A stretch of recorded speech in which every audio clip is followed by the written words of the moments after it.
shouldn't be that difficult because I've kind of been talking about it throughout the semester because it's come up in other cases. So hopefully you will find this section very easy. So for a court to hear a particular claim, the court has to have jurisdiction over not only the person, which is personal jurisdiction, but also over the subject matter, right, of the lawsuit. We call this subject matter jurisdiction.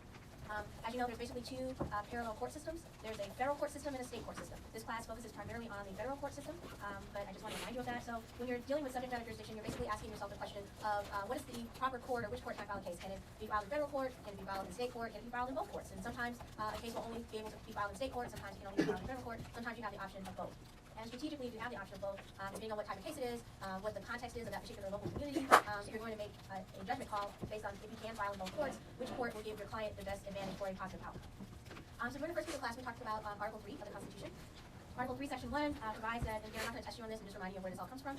The judicial power is vested in the Supreme Court and inferior courts established by Congress. So Section 2 of Article 3 basically says that judicial power is expressly, meaning what power judges have, limited to only certain types of cases, right? So again, Section 2, Article 3 of the Constitution says that judicial power is expressly limited to certain types of cases.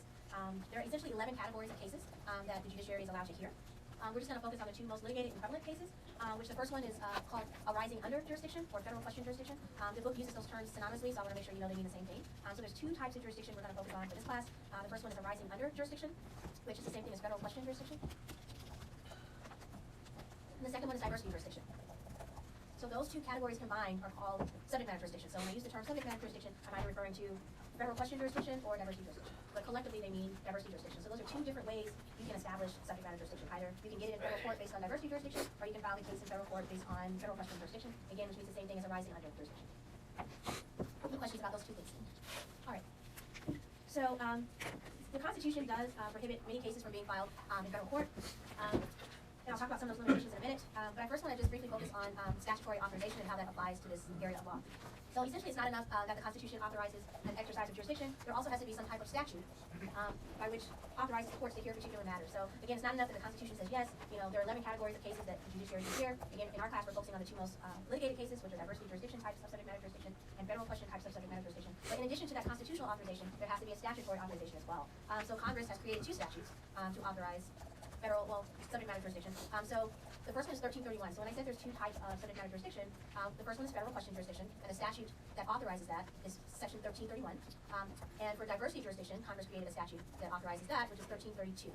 So 1331 is federal question jurisdiction, 1332 is diversity jurisdiction. So in that book I told you that is every attorney's guide to filing a case in civil courts called the Federal Rules of Civil Procedure Statutory Supplement. I didn't have you get that book because it was just more money, but the rules are online. So all that is to say is if you were to Google Civil Procedure Rule Section 1331, you would see federal question jurisdiction, and it describes what that includes. And I'll explain it a little bit. Same thing with 1332. If you were to Google that, it's going to check for diversity jurisdiction and what the requirements are for that. And again, I will go over that. So before I discuss federal question subject matter jurisdiction, I want to quickly talk about the concept of state court. So we've got federal court subject matter jurisdiction, and then state court subject matter jurisdiction. Remember, we have these two court systems. So the requirement of subject matter jurisdiction also applies to state court systems as well. States determine jurisdiction of their courts by their own legislative state codes, so they have their own version of Section 1331 and 1332. They're different numbers, obviously, depending on the state. But I just want you to know if you're trying to file a case in state court, you're going to look up what their state subject matter codes are, or laws, that tell you what the criteria is to file a case in state court. Typically, the way that these state codes or statutes are set up for state subject matter jurisdiction, meaning state courts, is that they'll say this type of case has to be heard in this type of state court. So typically, they'll say if it's a family matter, it has to be held. You have to try the case in a family court. Or if it's a juvenile matter, they have juvenile courts. So the state courts have statutes that basically tell you, bankruptcy court is another example. So depending on what your subject matter is, they'll tell you which is the appropriate court to file in. Again, if you want to file in a state court versus a federal court. Another example, small. They'll say if your amount of controversies under $20,000, it's going to be filed in small claims court. Would be another example. So each state has their criteria basically that tells you which court within their state court system to file your case in. So that would mean that the state court is not only going to have personal jurisdiction over that non-resident defendant, you're going to have to make sure that you choose the right court to file the case in based on what the subject matter is of your lawsuit. Any questions about that? Okay. So let's go back to federal question jurisdiction. Smile, Jessica. All right, so the most important types of subject matter jurisdiction in federal court that this class will cover, again, are those two categories I mentioned, federal question jurisdiction and subject matter jurisdiction. I first want to talk about federal question jurisdiction. Again, which is Section 1331 of the United States Code. And so Article 3 of the Constitution extends the permissible scope of federal judicial power to cases that arise under federal law, meaning they have to do in some way with federal law, such as federal treaties. Any type of treaties, automatically, federal courts will have subject matter jurisdiction over it. If it's a federal statute, such as the FMLA, Family Medical Leave Act, or the ERISA Act, or Retirement, or Title VII, Title IX, those would be federal statutes. So federal courts would automatically have subject matter jurisdiction over those cases, meaning you can file those cases in federal court because they involve a federal question, either a treaty, federal statute, or if it's dealing with the federal constitution, not a state constitution issue. So if it's a First Amendment issue, a Fourth Amendment search and seizure issue, if it's something dealing with the Equal Protection Clause, those are all federal questions, meaning they deal with the Constitution. So federal courts have subject matter jurisdiction over those types of cases. So again, federal question jurisdiction applies to cases that deal with federal treaties, federal statutes, or federal questions of law regarding the Constitution. Those three areas. Okay, so in terms of exclusivity and federal question subject matter jurisdiction, in many cases, federal question subject matter jurisdiction is not exclusive to federal courts, right? So I mentioned earlier, state courts can hear federal question cases. So just because the case deals with the First Amendment doesn't mean it has to be heard in federal court. It means you have the option of choosing, do I want to file this case, this First Amendment freedom of speech challenge in federal court, or do I want to file it in state court? But there are some cases that subject matters that can only exclusively be heard in federal court, meaning you don't have the option of choosing. They're very rare, but some examples are antitrust cases have to be heard in federal court. Patent law cases have to be heard in federal court. Copyright cases have to be held in federal court. So in your statutory supplement, it lists which subject areas. Admiralty law have to be held. Those cases have to be heard in federal court. But unless it's one of those exclusivity exceptions, you have the choice of having your case heard in federal court versus state court. So some of the policy reasons for extending federal power to federal question cases is there's a couple of reasons. So Congress felt like it was a good idea to allow federal courts to hear cases dealing with, again, treaties, the Constitution, or statutes for a couple of reasons. The first is they wanted to promote uniformity in federal law, which makes sense. We think the smaller number of federal judges as compared to state courts, so there are like 3 times as many state court judges as federal judges. So they were hoping that this would promote uniformity in how federal law is being interpreted by having them heard in these federal courts. Another policy reason for extending federal power to hear these types of cases is expertise with federal law. They thought it would be good to have a federal court system where the judges' areas of expertise are going to be the federal Constitution, it's going to be treaties, it's going to be these federal statutes, right? They think that federal judges are more familiar, which makes sense, with federal laws, issues, and policies. The third policy reason is to avoid state court hostility. Now, what do I mean by avoid state court hostility? Basically, Congress said we don't trust the states, right? We want to avoid a situation where states are doing things that are beneficial to themselves, even if it goes against the national trend. Additionally, they said that federal judges are less susceptible to pressure because they have life tenure, meaning once they're voted in, plus they have salary protection. So they felt that federal judges are better able to protect unpopular rights because they're less likely to be susceptible to the pressures of, oh, I need to be reelected. If I rule this way, it might affect my run to get reelected again. So essentially, Congress felt like, some of these rights, such as, again, freedom of speech, freedom of association, Fourth Amendment rights, equal protection rights, were so important that they wanted to create federal power and invested in federal court judges to kind of oversee those gatekeepers, essentially, of protecting those rights. And because, again, of the fact that they have lifetime appointments, their salaries are protected, they're less likely to be susceptible to outside pressures. So that was the idea behind that. So again, 2 types of subject matter jurisdiction. You only need to satisfy one. You're going to have federal question or rising under jurisdiction, or you're going to have diversity jurisdiction. With respect to diversity jurisdiction, the requirements are 2 things. One, the plaintiff and defendant have to be citizens of different states, or domiciled in different states. For subject matter jurisdiction, the plaintiff and defendant have to be citizens of different states. So you have to have diversity of citizenship, is what they call it. So I, the plaintiff, am a resident of Kentucky. The defendant has to be a resident of Ohio, or Texas, or Kansas, or whatever. The second requirement, and then I'll get your question for diversity jurisdiction, is that the amount of controversy has to exceed $75,000. The amount you're asking for, redress, whatever. Remember, it's civil court, not criminal court. So it can be $75,000 in one state, and that qualifies, but it has to exceed $75,000. Jessica. What if one of the parties technically lives in 2 different states? Yeah, so if she said if a party technically lives in 2 different states, so for domicile, I'm glad she brought that up. In determining this, a person can only have 1 domicile, right? A corporation can have 2 domiciles, meaning places where they are considered residents. So a corporation's domicile is either going to be their place of incorporation or their principal place of business. So we've seen companies where they're incorporated in Delaware, but their principal place of business is in St. Louis. So either of those states would work.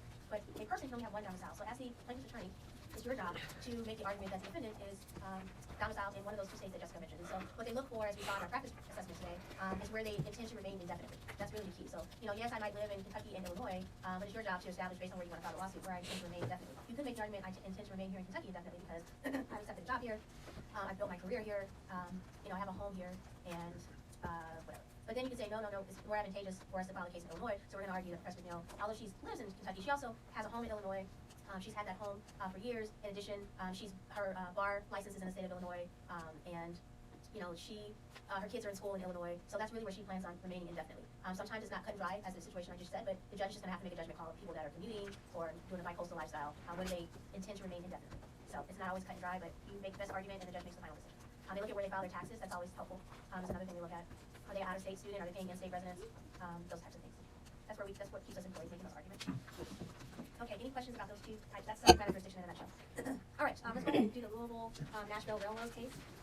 And I will ask for assistance. Attorney Allen, have I already called on you? Where are you? Emily? lucky lady. What about Leanna? I knew it. How did you know? We just knew. We just knew. Yeah, I can go. Yeah, but how did you know? You have a choice. All right, Leanna, we need your co-counsel, so, Okay, calm down. are there more girls, females in here than men? Yes. Yeah, that's why I'm struggling. What about Madison, where art thou? I got it legally, and also, unfortunately, did not read because I read your email wrong. So I thought that we were only going over the personal jurisdiction question today. Can you go by Bailey? Yes, I did write that on the original sheet. All right. I'll also be prepared for tomorrow. I always follow my dad, I believe you, so now I've with you. What about Attorney Clapp? Are you I was volunteering? about to volunteer, yeah. Are you gonna volunteer to be Tribune? Yeah, that's fine. What's your last name? Kate Clapp. Oh, and I was actually calling you, isn't that weird? Yeah. Oh my god, I'm gonna play the lottery, that's freaking weird. All right. Can I tell you all my dermatology? I just want a line in the middle of the floor right there, let's see. That was you. Okay. That's what she's gonna. That's, please, Attorney Clapp. So Erasmus and Amy Motley were injured in a railway accident, and they were given lifetime passes, lifetime free passes, for the railroad in 1971. Decades later, there's a bill passed for giving lifetime passes because of a fear of bribing public officials with passes. And so the railroad company no longer honored the Motley's lifetime free passes, so the Motley's filed suit for the court. Okay, sorry, I sabotaged you. Say the last part, they filed their case where? In a circuit court claiming that it's a federal question case. All right. Let me just pull something up really quick that I just remembered. I hate that I don't know these keyboards here. Oh, come on. All right, so we have the Motley's given this free train pass by the defendants in a personal injury settlement, 1871. Thank you, Attorney Clapp. Congress, however, passed a law, right, in 1906 that outlaws these free passes. Well, I'm going to be pretty upset if I've gotten a free railroad pass and then they pass a law that says that my pass is no longer valid. And the reason Congress passed the law is to prevent the railroad company essentially from bribing officials, at least according to the railroad company. So Louisville and Nashville Railroad stopped letting people basically get on with the free pass. The Motleys are kicked off. I don't blame them. They sue in federal court seeking specific performance of the contract. So, Attorney Anna Cruz, what is the federal trial court holding in this case? Hold on. Is that where they denied the Motley's complaint? Or am I looking in the wrong area? Trial court. All of this way. Uh, The thing is that you have briefed the case, but you don't know where it is in the case. She's just nervous. Are you nervous? She is. How could you be nervous with me? I have no idea. I asked my dad the same question many times. Sometimes She you will don't freak know. out. I'm like, oh my god, we're on call. Does everyone stop and just look at her? So we'll try again. Trial court says. Okay, so the federal trial court overruled the demurrer and granted the Motleys the relief they had requested, and the defendant railroad appealed to the Supreme Court. Perfect. All right. So the trial court says yes, there is subject matter jurisdiction, and they held for the plaintiff, the Motley, and the appellate court affirms that as well. So the plaintiffs, in this case, I think, have some pretty good points, right?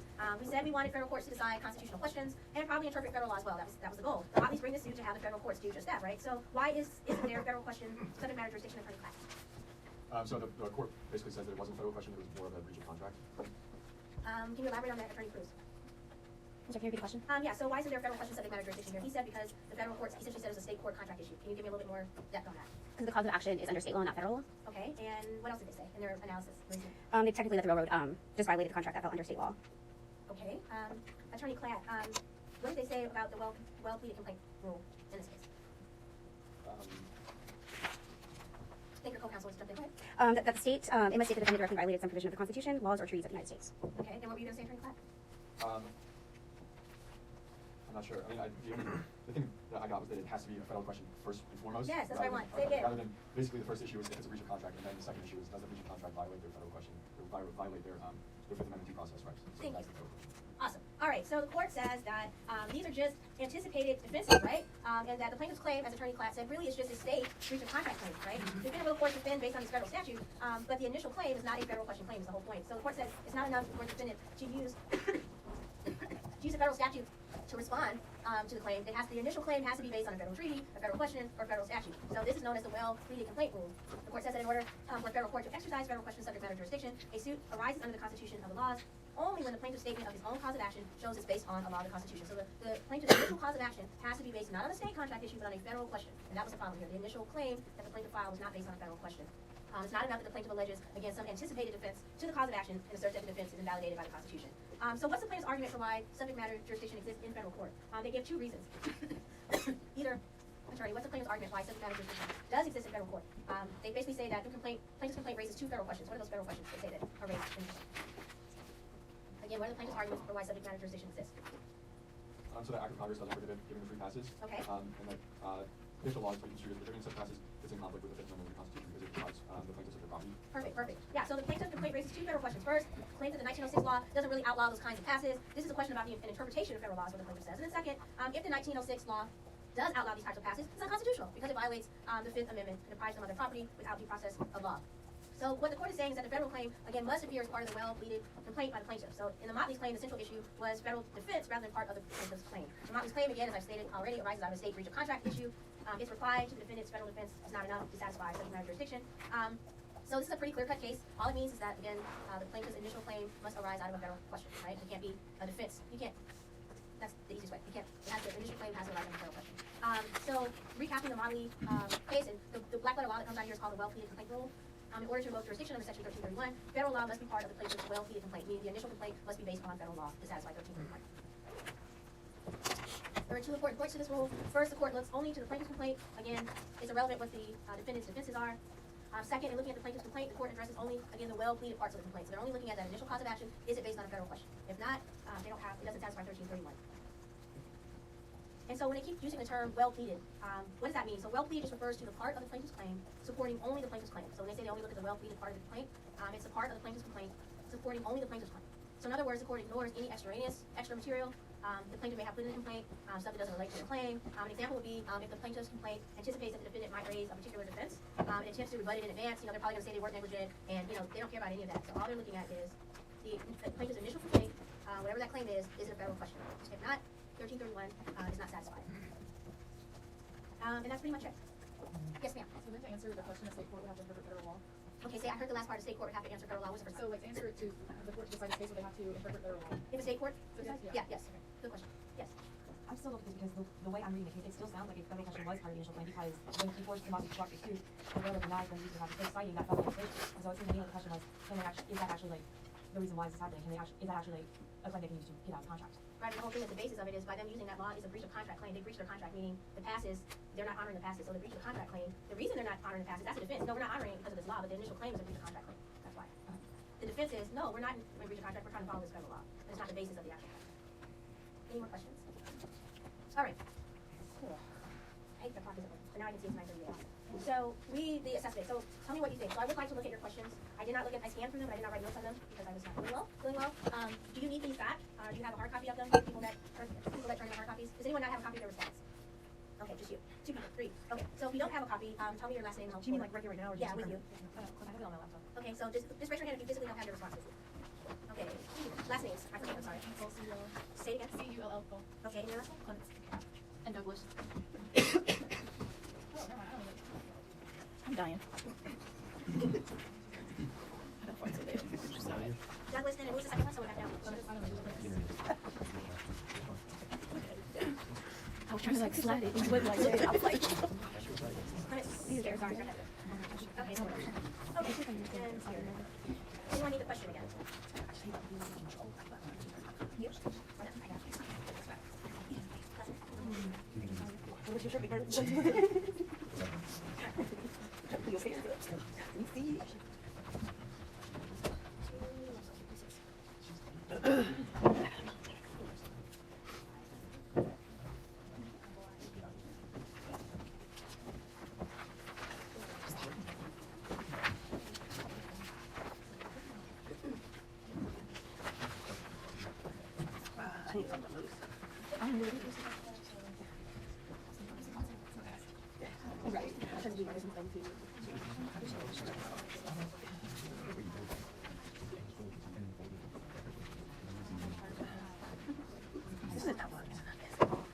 Okay, so.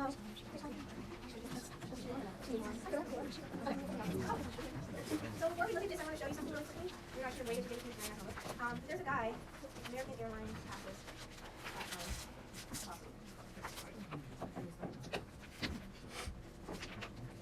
You remind me of the Motley case, but so yeah. So American Airlines had this thing, and I'm so sad I didn't get to do it, but it's you pay $250,000 and you could fly unlimited for a lifetime. It says he didn't account for super travelers like Jack West, Broom, and Steve Rothstein. And so, again, these are their words, not mine. 3 decades ago, 20 lucky bastards managed to snag the greatest travel deal in history, courtesy of American Airlines. It was an unlimited air pass. So you pay again that $250,000, and you have unlimited first-class travel for life. And so Mark Cuban, an early American pass or whatever, he says it's one of the best purchases he ever made. Listen how this guy did this stuff. It's incredible. Where's it at? You gotta hear the trips he did. It's incredible. Where is it? He took hundreds of trips to New York, LA, and San Francisco. He went to London sometimes a dozen times per month. He flew up to Ontario just for a sandwich. On occasion, he offered his companion pass to a complete stranger at the airport. Like, you got a companion pass with that. The contract was truly unlimited, he said, so why not use it as intended? he booked more than 10,000 flights. In 1987, Steve Rothstein brought the pass, giving him unlimited whatever. Look where he did 1,000 flights to New York City, 500 flights to San Francisco, 500 flights to Los Angeles. Like, look at that, 120 flights to Tokyo, 80 flights to Paris. He would just go just to have dinner and turn around and come back. Because he's in first class, he's sleeping in those comfortable thingies the whole time. And so, over in Texas, it says direct marketing catalog consultant by the name of Jack Rice Broom decided to shell out, money as well. And so, basically, American got upset and they tried to take their pass away because they said that they were, exploiting it. And the guy says no. He sued them. He said the pass is unlimited. It doesn't have restrictions because it was costing the airline $1 million a year. For each one of these passengers. So they said he made 3,000 reservations in the span of 4 years. Began booking flights for strangers and allegedly accepted payments for tickets. Sometimes it's like, you want to ride? Did you see? No, that seems like that could be. I think it's, yeah. So Rothstein and Broom both filed lawsuits against American Airlines for wrongful termination of the contracts, but were outmatched by the airline's Brazilian lawyers. In 2011, American filed for Chapter 11 bankruptcy, catapulting them into an indefinite legal limbo. So anyway, I just thought it was interesting because our right to inform you affected immediately. American Airlines hereby exercises its right to terminate their air pass agreement. So I didn't look at the appeals process, but isn't that amazing? 250,000 unlimited. Like, I would get a loan to do that. Like, I would take out a mortgage on my home because first class, you can literally see the world. Like, that's, and a companion. I thought it was incredible. Anyway. I don't have the time for it. All summer students, you just like fly for it. I would do it. Go away. Okay. So this is just a student's response from a couple of years ago, maybe 2 years. It's not the perfect response, but it's good enough. They did a great job. So let's go ahead and just kind of go through it. Just as a reminder, I'm going to try to read through it relatively quickly. You're a lawyer working for a firm in the state of Georgia. One of the firm's partners asked you to do some research on a personal injury action.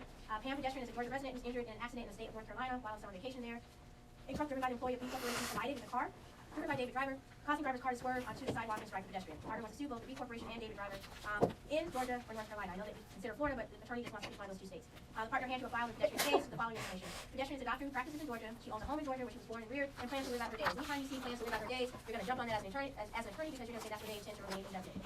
She was injured in the accident, and if liability can be established, she could hope to recover $250,000. So just as a teachable moment, her recovery is asking for $250,000. Even though we don't discuss subject matter jurisdiction in this case, what you would look at is, oh, maybe we could file this case in federal court under subject matter diversity jurisdiction because the amount of controversy is more than $75,000, and the plaintiff and defendant are citizens of different states. So that's how subject matter jurisdiction would work. Yes, ma'am. Just a quick question. So Please. they say like Driver was from Georgia as well, and then like what if two defendants and one is from the same state, but the other one's not? Okay, so you said what if two defendants and one is from the same state? As a plaintiff. As a plaintiff. Yeah, so we haven't covered that yet, but it's a great question. So if you didn't hear her, she said, what if you have like plaintiff is from Kentucky, defendant one is from New York, but defendant two is from Kentucky as well. And so there's a complete diversity rule. We'll cover in the same class. Essentially, that cancels out diversity jurisdiction, but we'll talk about it. We have a case on the complete diversity rule. There's a couple of rules that go with that. So good question. Okay, so David the Driver is a third-year law student who lived at his parents' home in Georgia through high school. He moved to on-campus housing at Georgia State as an undergraduate, and then obtained an off-campus apartment in Florida where he became an out-of-state Florida State University law student. That out-of-state began looking for buzzwords. Driver's parents support him, another buzzword, while he attends law school. He frequently returns to his parents' home in Georgia during school vacation periods. Between Driver's second and third year of law school, he is a summer associate at a Florida law firm. At the beginning of his third year of law school, Driver moved to a smaller off-campus apartment he occupied during his first 2 years of law school, and to the more spacious apartment he is now leasing for 1 year. 2 months ago, Driver received an offer for a full-time job with a law firm in North Carolina. After graduation, he obtained the offer in an interview conducted at FSU, but he never visited the firm or North Carolina. He shared with his friends that he only intends to remain in Florida until graduation, which is 5 months away. Just recently, Driver inherited a house in North Carolina. Oh no, we've got property from a cousin. He has never seen or occupied the house, which is currently being rented to tenants pursuant to a lease that expires in 6 months. Driver has filled out the paperwork to take the North Carolina bar exam. The deadline for applying to the Georgia bar is several months away, so he's still applying to the Georgia bar. We have B corporations. If they're a corporation, it means what? They can have 2 domiciles, where they're incorporated and a principal place of business. So B corporation is a shoe manufacturer incorporated in the state of Florida, so we know that's one of their domiciles. Its home office and manufacturing plants are located in the state of North Carolina. That's their principal place of business. That's their second domicile. Consequently, its corporate officers and all of its employees are located in North Carolina. Although a few of its sales representatives occasionally travel to neighboring states to take shoe orders. B Corporation sells most of its shoes in North Carolina, but sells a substantial number of shoes to wholesalers in both Florida and Georgia. The truck involved in the accident was passing through North Carolina while transporting a shoe display to an industrial fair in another state. The long-arm statute of Florida allows courts to exercise jurisdiction on any basis not inconsistent with the U.S. Constitution, and then we have the long-arm statute on the back. So we know that North Carolina has that broad California-style long-arm statute. North Carolina does not. So we have a sample student response here. Plaintiff would prefer to bring her lawsuit to Georgia where it's most convenient. She also likes to sue both defendants in a single action, less expensive. The call of the question only requires that I address Georgia and North Carolina in such a forum. Plaintiff is probably domiciled in Georgia because the facts inform that she's a Georgia resident who plans to live in Georgia indefinitely. Therefore, she's both physically present in Georgia and intends to remain there indefinitely. Although notice is not mentioned in the fact pattern, it is important to note that notice must be proper to file a case in civil court, whether it's in Georgia or North Carolina. Proper notice requires both a statutory and constitutional analysis. The statutory analysis examines whether the notice provided complies with Rule 4. The constitutional analysis evaluates whether the notice was given was reasonably calculated. Remember we talked about the Mullane rule, is the notice reasonably calculated to inform the defendant that a lawsuit has been filed against them. That was not in the call of the question, the student was just kind of showing off what they know. Whatever. Kudos. All right, so let's first look at Georgia as a forum state. So we're first going to do that statutory analysis, right? We're going to see if the long-arm statute applies before we can even discuss general or specific jurisdiction. So the Georgia long-arm statute, because it's a California style, we check the box, we move on to our statutory analysis. Constitutional analysis, sorry. Just as a general rule, you don't have to, but typically attorneys will first try to establish general jurisdiction, and then they'll try to establish specific jurisdiction. The reason they try to establish general jurisdiction first is because if you have general jurisdiction over a non-resident defendant, you can bring multiple different claims against them. Negligence, contract, whatever. If it's specific jurisdiction, you can only bring claims that arise out of the defendant's activities in that state specifically, okay? So, in terms of general jurisdiction, we're just looking to see if there's substantial contacts enough to where the individual feels they're at home in that state, which here is Georgia. Looking at the facts, the student has, driver remains dependent upon their parents, Georgia residents, who are supporting them financially while he completes his education. During vacations, he returns to their home in Georgia, where he lived during high school and undergraduate years. Again, the facts characterize driver as an out-of-state Florida student who only recently inherited the house in North Carolina. It is likely that he retained his citizenship in Georgia when he moved to Florida initially. Though he has a job offer from a North Carolina firm and a house in North Carolina, has applied to take the North Carolina bar exam, he's made no firm commitment to move there and live indefinitely. He's not accepted a job offer there, and is not foreclosed from working or taking the bar in other jurisdictions, including Georgia. He could return to Georgia after graduation, where he has lived previously, even though the facts don't speak to the post-graduation job prospect. So what's important about this is that when you're outside of my classes, when you write your exams, we want you to feel like you're having a discussion with us. You are showing that you consider all the options. You consider, oh, well, this is why he's not probably domiciled in Georgia. This is why he's, more likely domiciled in Georgia. But that's what, when they, on your exams from last semester, when they say, oh, there's not enough analysis, they want to see what you're thinking in your head on the papers. They want to see how you come to your conclusion. Even if it's the right answer, you're going to get more credit for showing that you evaluated, you did the steps of analysis in making a decision. And that's what's being done here. So, even if you were to make the argument that you think it's North Carolina because there's property there and those things, that's for a judgment side. So this isn't like this is the answer. I can have an opinion that this is a stronger response, or better supported being a stronger evidentiary basis. But I just, as a side note, law faculty, what we're looking for is for you all to show us that you know how to think like an attorney, you know how to apply the law. We don't necessarily have to agree with your outcome. There are some exceptions where there really is just one answer. But in a lot of cases, there might be an argument stronger than another, but again, we're supposed to evaluate you on how well you apply the law, know the law, and if you make a logical conclusion. So here, we have the student saying driver could be considered to be domiciled in Georgia, such that Georgia could exercise general jurisdiction. He does have a lot of contacts. There's definitely enough to satisfy that substantial contact. Does anybody make the argument that there wasn't general jurisdiction in Georgia for a driver? Okay. Oh, you. Can you say, like, he's not living on campus any longer, he's moved into an apartment, he's accepted a job in North Carolina, he's told all his friends he doesn't want to live in Florida. Like, he's kind of severed ties from Georgia in a way. I don't know, it's not a strong argument, but there's an argument, right? Yes. Okay. I did it, but through long-arm statutes, but I had a question, but since it was, what about the, the non-resident motorist statute? Do those not apply because it wasn't too, it's looking at the pedestrian injuries? Yes and yes. Yes and no. So she's referring to, remember we talked about how each state has a non-motor statute. Basically, if you're involved in an accident, that state has jurisdiction with respect to mitigating that accident. Because it is a pedestrian involved, we're looking at it from a different angle. But it depends on the state. Some states will include the pedestrian, others will say no, it has to be just two cars colliding, not hitting an individual. So it depends on the state. Any other questions for you? Yes. You mentioned that all those facts are enough to satisfy that he has substantial contacts with Georgia. Where do we emphasize substantial contacts, and where do we emphasize he's most likely domiciled there? Or are they like? Yeah, they kind of go together. So she's asking a question about distinguishing between where they're domiciled and if they have substantial contacts. So essentially what happens is you have a set of facts. You use the facts based on what element of the complaint that you're trying to prove. So we haven't looked at a complaint yet, so I'm trying to teach you the separate parts, and then I'll let you see how it all looks together. But when you file a complaint in civil court, you're going to have a section that says, there's personal jurisdiction, the court has personal jurisdiction over this defendant because of blah. The court has subject matter jurisdiction over the defendant because of X, Y, and Z. And so, if you're trying to make an argument for subject matter jurisdiction, you're going to use those same facts and say they're domiciled there. But if you're trying to make an argument that the court has personal jurisdiction over the non-resident defendant under general jurisdiction, you're going to use those same facts to say, they have all these contacts with the state. So the facts are there to use for these different parts of the complaint. Does that make sense? Yeah, so you're basically going to have a client come into your office, and they're going to give you a set of facts, and you're just trying to figure out if you can satisfy those 5 things in the complaint to file the case. And you use the facts for those different sections, same set of facts. All right, specific jurisdiction. Because it's possible that the driver could be determined not to have substantial contacts with Georgia, since he may not be considered domiciled in Georgia, it's necessary to do a specific jurisdiction analysis. So they do minimum contacts. Driver's contact with Georgia, pretty obvious. Live there, attend school there, blah, blah, blah. Parents. Should be enough to satisfy the systematic and continuous thing. Driver's contact with Georgia are not isolated or random. What they should have included in that section they did, where the driver purposely availed themselves, to the state of Georgia. So that's something that the student did miss in there if you want to include in your notes.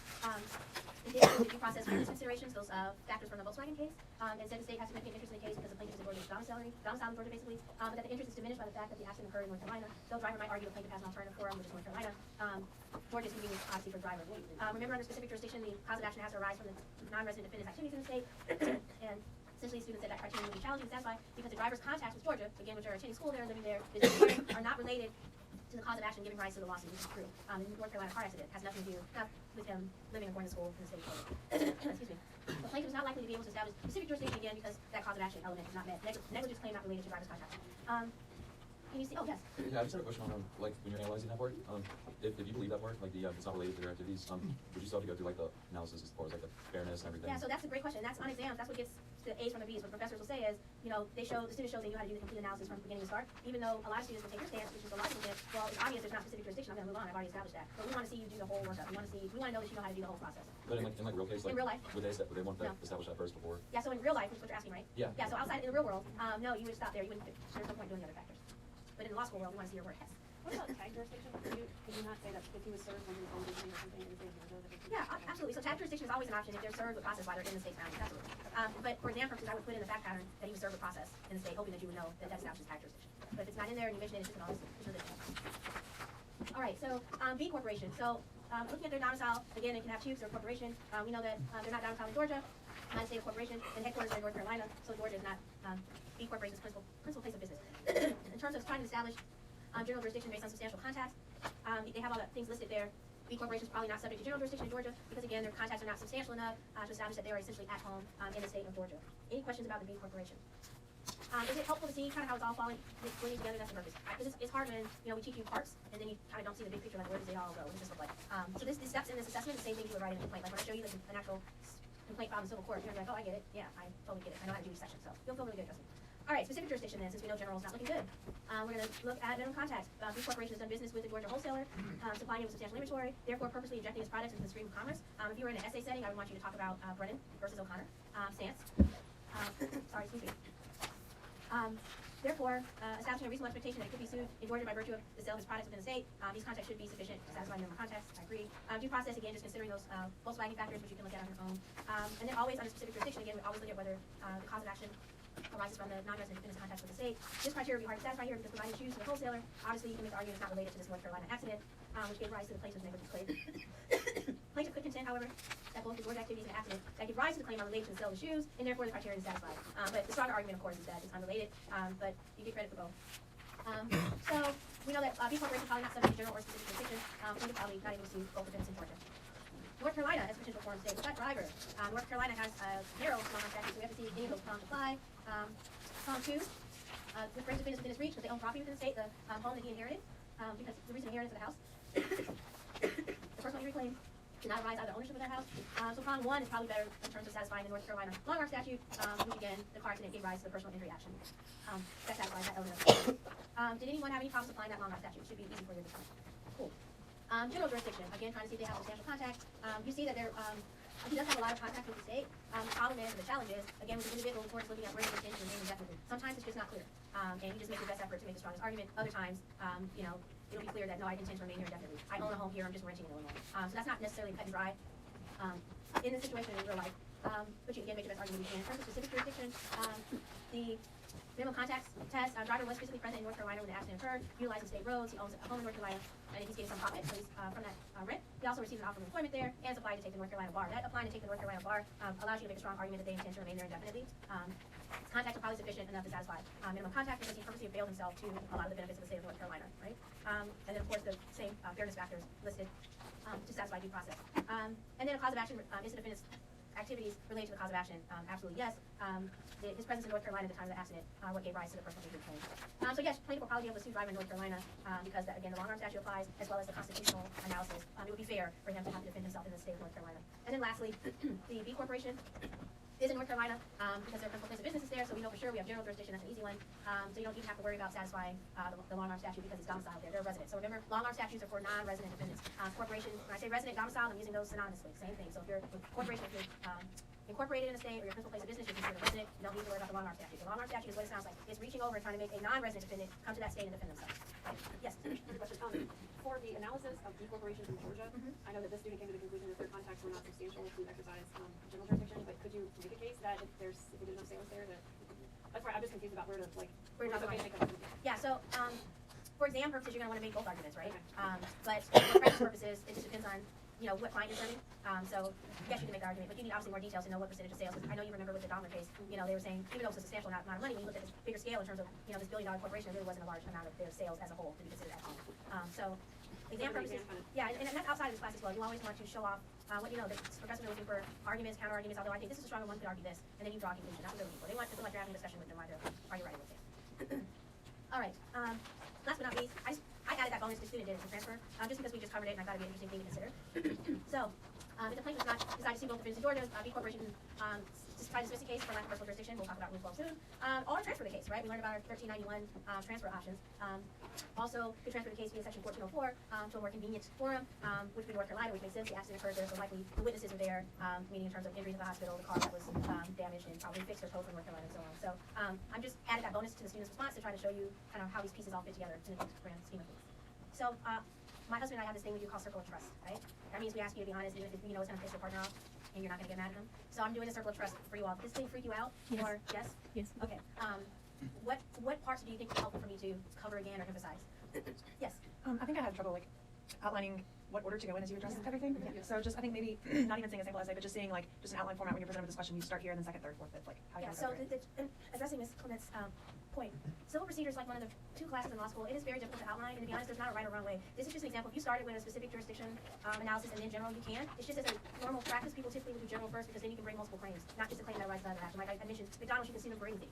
So you want general jurisdiction. So there's not really a right way. You're not going to be discounted points-wise. And because the bar exam is now multiple choice, I'm probably going to give a few short answers to let you show off what you know, but 80% of the test will be multiple choice. But I need you to know the content, because if you see a little fact pattern, if you don't know the big picture of where stuff fits in, you're not going to get it right. If you know the material, you're going to be like, oh yeah, there's no subject matter jurisdiction. I'll ask you, is there diversity jurisdiction here? You're going to say no, because you're going to see the amount in controversy. Either it's not over $75,000, or you're going to recognize, ding, ding, the plaintiff and defendant are domiciled and are citizens of the same state. But so there's not really, and I think I've made a really strong effort to make this class as transparent as possible and not hide the ball. But this is unfortunately an area where there's really, I'm not trying to be a jerk, but I can't show you how to outline it because there's not really a correct way. I just need you to see how the picture fits together. So you just need to know what each part means, and because again, bar exam, which is what I really care about, they're going to ask you, is there personal jurisdiction? Is there subject matter jurisdiction? Is there proper venue here? And you need to be able to say yes or no. So it's not really, sometimes it's helpful students follow the table of contents that are in the book in terms of where you put stuff, but it doesn't really flow like you would want it to.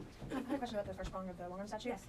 So you have to commit a tortious act. So I just in mind that like technically we don't know who's at fault for the accident. So if one person was 100% at fault and the other not at all, then they do not. Yeah, so they didn't commit any tortious act. So then the first prong wouldn't apply to them.